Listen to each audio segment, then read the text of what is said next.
जिंदगी के सफर में अकेले थे हम, आप जैसा हमें मेहरबान। वालेकुम, तुसी वेख रहे हो ज़फर भाई ऑफिशियल चैनल। लो जी, अज के किस्से नाल हाज़िर खिदमत।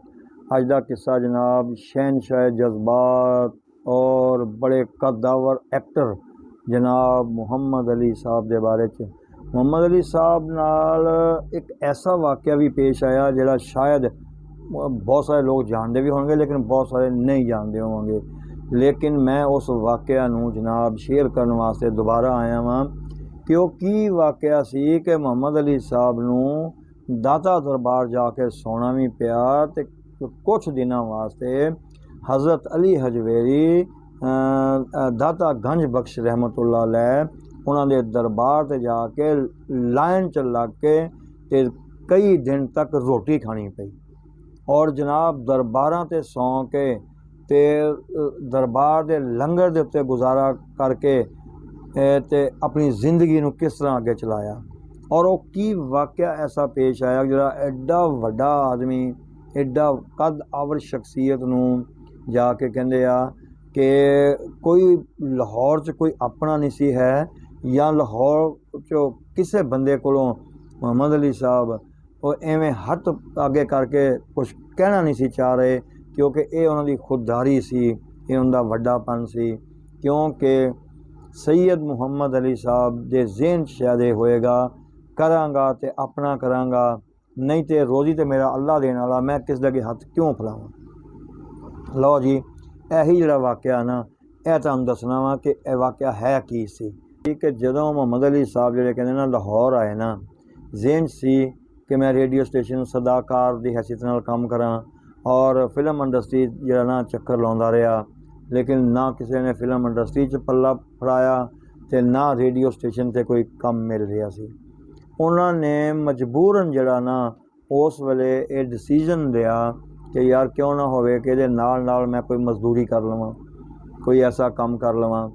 ते देखो अल्लाह पाक जड़ा ना, अल्लाह पाक देखदा वा कि बंदा किस हद तक स्ट्रगल करदा, क्या इनू मेरे ते तवक्कल है, तो फिर जड़ा ना इंशाअल्लाह इनू कोई थोड़ नहीं होएगी। तो जे बंदा और जिवें कहंदे आ कि आदत पै जाए, मेरा अल्लाह फरमाउंदा वा, ये अकवाले जरी मैं पढ़े हुए आ कि जिन्हों मंगण की आदत पै जाए ना, अल्लाह पाक फिर ओदी बांह नहीं फड़दा कि लै तू जिन्हां कोलों मंगदा ना हुण इन्हां दा सहारा ही जा रहे। तो जिन्होंने मंगण की आदत नहीं ना हुंदी फिर अल्लाह पाक सहारा बनदा तो इंशाअल्लाह उन्होंने मंगण की जरूरत ही कभी नहीं पैंदी। और जो सारा मामला तो रेडियो स्टेशन चक्कर लगते रहे, स्टूडियो चक्कर लगते रहे, बस अज दिने काम सवेरे दिने कल नूं आ जी शाम नूं आ जी। उन्हें कहा यार हुण रोटी तो खानी है ना, की करा हुण मैं। उन्होंने कहते आ कि उत्थे कोई कारखाना सी जिथे बर्फ़ वगैरह बनती है, बर्फ़ जिहड़ा ना बर्फ़ खाना कह सकते हैं आपां। उत्थे जाके उन्होंने गल की, कद काट तो ठीक सी, जानदार जिसम सी, तो ना उन्होंने कहा ठीक है बई ए बर्फ़ के ब्लाक आ, ये एवें रखने आ कि अल्लाह जाने वो कोई हथ वाली रेहड़ी सी या वो की सी, इनू ना फलाने कब्रस्तान च लैके जाना, उत्थे पता नहीं लाउंदे सी या जरूरत पैंदी सी लोगों नूं, की मामला सी। उन्हें कहा जी 1 रुपया डेली मुक्या उन्होंने। वो जो शाम पई ना उन्हें कहा हाँ जी सेठ साहब पैसे दे दो। हुण रुपया सी यार जाके उन्हें ये नहीं सोचा मालक ने कि यार मुसाफर आदमी है, पता नहीं रोटी खानी पानी पीना की करना। उन्हें कहा कल मिलणगे। उन्हें कहा जी चलो कल का जो डेट आई उन्हें कहा नहीं हाले नहीं है, कल मिलणगे।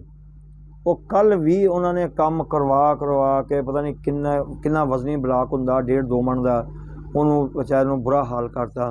लेकिन तंग आके ना उन्हें वो 3 रुपए भी अपने छोड़े। उन्हें कहा छड्ड ही यार बंदा ही फारगा, मैं काम ही नहीं करता ये को। मकसद ये लो जी कहते उस आदमी ने ना उन्होंने जवाब दे दिता। जवाब के जना बंदा नसना पै गया उतों। मकसद ये कि वो छड्ड के बेचारा जड़ा ना वो जाना पै गया उन्होंने।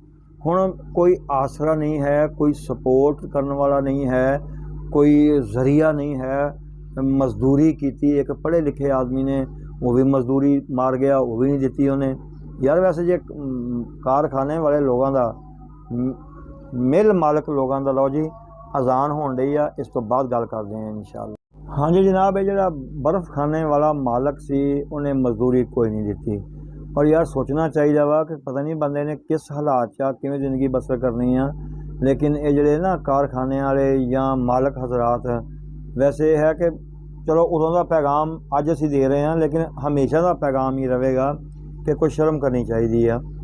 कम से कम की पता बेचारा बंदा किस हालत च वो मजदूरी कर रहा, हालांकि पढ़िया लिखिया पैंट शर्ट पाने वाला बंदा इस बेस से बंदा सोच लवे। लेकिन ये मोहम्मद अली साहब ने अपनी वो मजदूरी छोड़ी और छोड़ के जाके ना कहते हैं कि दाता दरबार चला जाना, जाके उत्थे ही रह लेना, सौ लेना, या उतों लैन च लगना, या जिस तरह भी आ कि खाना शाना उतों खा लेना। लेकिन अल्लाह दे वली दे घर जाके रोटी खा ली उन्हें, पर किसी नूं जाके उन्हें नहीं किया कि मैं यार भुखा वां रोटी आ, क्योंकि अल्लाह ताला ने वजाहत भी ऐसी दी उस आदमी नूं। नाले फिर एक होर गल हैगी आ, सैयद मुहम्मद अली उन्होंने कहते सी, सैयद कौम, ते और अगे भी तो फिर सैयद बादशाह सी। उन्होंने घरेलू उनका जाती मामला, वो एक दूसरे नाल करन जो मर्जी करन, दूसरा बंदा दखलअंदाजी नहीं कर सकता। लो जी कहते आ कि वो दिन जिहड़ा सी ना, बस वो जिवें कि जवाल ते वो जी तंग दस्ती का आखिरी दिन सी। उस तो बाद जिहड़ा ना रेडियो पाकिस्तान च मेरा ख्याल आ उन्होंने कम मिलिया, कोई 3 4 5 या 10 रुपए मिले। उस पैसे का जिहड़ा ना मोहम्मद अली साहब ने कहते वापस गए, जाके दादा दरबार कहते हैं कि वो गरीबा मस्कीना च वो तकसीम करते, कोई खाने खवाते, कोई रोटी खवाती, वो उधर पूरे करते। लो जी उतों जो ना रेडियो स्टेशन तो जो कम मिलिया, तो बस फिर आवाज़ देखी गई, तो फिल्म इंडस्ट्री वाले आटोमैटिक जड़े आ उन्होंने वो कर लिया, क्योंकि आवाज़ इन्हों की अमिताभ बच्चन तरह बड़ी पावरफुल आवाज़ है मोहम्मद अली साहब की, गर्जदार आवाज़ आ, और उस एक ऐसी ना वजाहत नज़र आती है। तो जी फिल्म इंडस्ट्री वाले भी दरवाजे खुल गए, रेडियो स्टेशन तो पहले है ही है सी। मकसद यह लो जी फिर वो मकाम आया कि जेड़ा ना मैं जिते गल करनी असल चाह रहा कि मोहम्मद अली साहब बेहतरीन जिवें कहते आ कि पैसा कमाउण लग पे, कोठी बना लई, कार आ गई, करद्या करद्या इमेज नाम सब चीज़ सैट हो गई। फिर वो वाकया आया किते 15-10 साल बाद। मकसद यह आ कि वो बंदे नूं किसी ने दसिया वो फैक्ट्री मालक जिहड़ा सी उजड़ चुकिया सी, ਉਹਦੇ सिर ते 70,000 रुपया कर्जा हो गया सी, ਤੇ ਉਹਨੇ 20,000 रुपया कोई वेच वट करके जोड़िया सी। किसी ने उन्होंने कहा कि यार अली साहब को चले जाओ, वो बड़ा दरवेश टाइप का आदमी है। वो कहना वो कौन आ, एक्टर आ, तेरी हेल्प करेगा। वेला अल्लाह पाक उन्होंने घेर के 3 रुपये खाण वाले नूं ਉਹਦੇ दरवाजे ते ले आया। लो जी 2-3 दिन तो आ रहा सी, वो मसरूफ लोग सी। वो किते तीसरे दिन चौथे दिन गनमैन ने कहा जी एक बंदा डेली बेस ते आ रहा, उन्होंने तो की उन्होंने मिलाना या नहीं। एक दिन बैठे सी, कहते अपने लॉन च बैठे थे, उन्हें कहा यार बुलवाओ जी, आया तो बाहर बुलवा ला। आ गया, बैठ गया, उन्हें खड़ा होया, कहना बैठ भाई।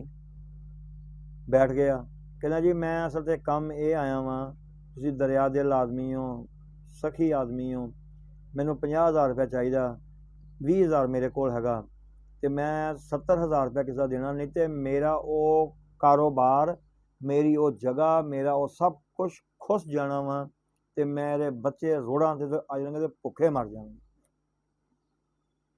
उन्हें सोचा, उन्हें जो देखा, उन्होंने गौर ना देखा ना मोहम्मद अली साहब ने, उन्हें कहा यार बंदा तो मैनू वही लगता है। उन्हें कहा बह जा यार बह जा।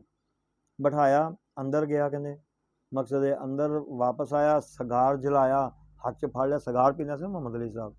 ये गल हूँ बैठा, उन्होंने जायजा लाया, उन्हें यार बंदा तो मैनू वही लगता। उन्हें कहा एक गल तो दस, तू कभी दाढ़ी भी रखी सी? कहना हाँ जी बिल्कुल, वो पर वो तो बहुत पुरानी गल है। कहना है सी ना, तेरा कोई कारखाना टाइप के फलानी जगह तो भी सी? हाँ जी, कहना है सी बिल्कुल। तुसी क्यों पुछ? नहीं मैं वैसे पुछ रहा, कोई लेना देना नहीं मेरा। हालांकि चाहते तो बेइज्जत कर सकते सी, कह सकते सी तू वही आदमी से ना या मेरे पैसे खा गया और मैंने बेयारो मतगा छोड़ता, मेरी मजदूरी तक नहीं दी, अज मेरे को की लेना है, गेट आउट।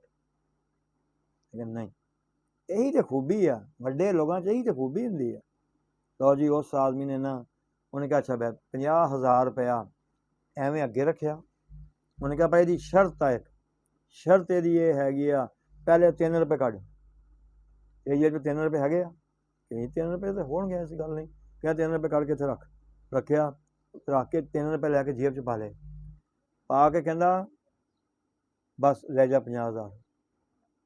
ਕਹਿੰਦਾ ਜਦੋਂ ਤੇਰਾ ਦਿਲ ਕਰੇ ਦੇ ਦੇਈਂ, ਜਦੋਂ ਤੇ ਕੋ ਹੋਣ ਉਦੋਂ ਦੇ ਦੇਈਂ।